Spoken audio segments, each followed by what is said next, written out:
Good morning, students. Here, today's new topic is ergonomics. Ergonomics is the study of humans at work in order to understand the complex interrelationship of people with their job requirements, method of working, tool equipment used, and the environment. Ergonomics is derived from two words, that is ergon, which means work, and nomics, which means natural laws. It may also be spoken of as human factor engineering. In short, ergonomics is the study of work with the primary goal being to adapt the work environment to the worker.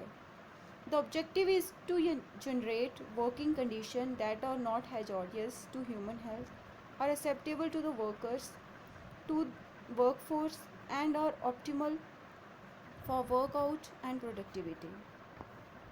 So the next is economics is adjustment of human and machine. It involves application of human biological sciences combined with engineering science to achieve optimal mutual adjustment of human work, with the benefit being measured in terms of human efficiency and well-being. Tools, machine and workstation are designed to fit the work so that the stress and problem reduce stress and health problems. Important aspects that are considered by economists are in relation to worker capacity, that is both physiological and psychological. Task demand, that is compromising nature and complexity, force required, duration, posture. And the work environment, that is noise, humidity, vibration, light, temperature. The science of economics is set on four pillars, that is namely anthropometry, body size and measurement, biomechanics, that is musculoskeletal activities and forces exerted, physiology and industrial psychology. So the next is need for ergonomics. The first is use of ergonomics in the workplace is important for improving safety and health by reducing number and severity of work injuries, reducing possibility of accidents due to human error, improving job effectiveness by increasing productivity, reducing errors, eliminating or reducing injuries, improving job effectiveness by increasing job satisfaction through comfortable working conditions. So the students, your next topic is entrepreneurship. Entrepreneurship is the act of creating a number of innovative enterprise, product or service.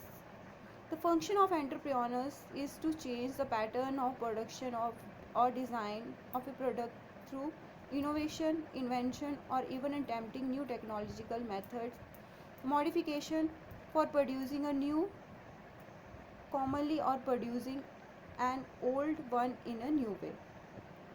The next is the entrepreneur is a person who undertakes the certain of such changes in an enterprise or business. Entrepreneurs use their acumen to assemble resources and for finances and him to make a livelihood. This may even result in new organization or may be part of revitalizing existing organization. An entrepreneur is a person who can take risk of converting a novel idea into reality. An entrepreneur is innovative, creative, organized, and risk taker.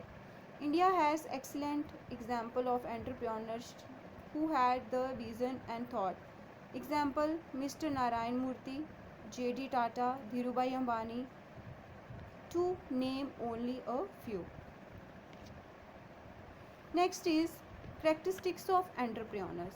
An entrepreneur must necessarily have some personal attributes that enable him to take one on the challenges of an enterprise. These includes willingness to work hard, knowledge and skills for planning and implementation, skills of management of finance, material and personal time, having the courage to take calculated risk, ability and preparedness to handle many tasks simultaneously, ability to learn and acquire the necessary skill for the task and handle, ability to deal with tough issues and find the solutions, being realistic and not expecting easy solutions, ability to cope up with setbacks, challenges and failures, ability to develop partnership and able networking, ability to nego- negotiate strategies and prioritize, being flexible and able to handle crises, have good communication skills. Next is, in short, to achieve his or her objective, the entrepreneur must be innovative, creative, and goal oriented. The entrepreneur must be ready to initiate direct action and to be motivated to seek and adopt more effective means of doing things. Recently, more comprehensive and holistic conceptualization of entrepreneurship have emerged wherein entrepreneurship is seen as a specific mindset resulting in different forms of entrepreneurial initiative such as social entrepreneurship and knowledge entrepreneurship. The social entrepreneurship focusing on doing social good. The social entrepreneurship aims to achieve large scale benefits through entrepreneurship for a specific group or to the society at large.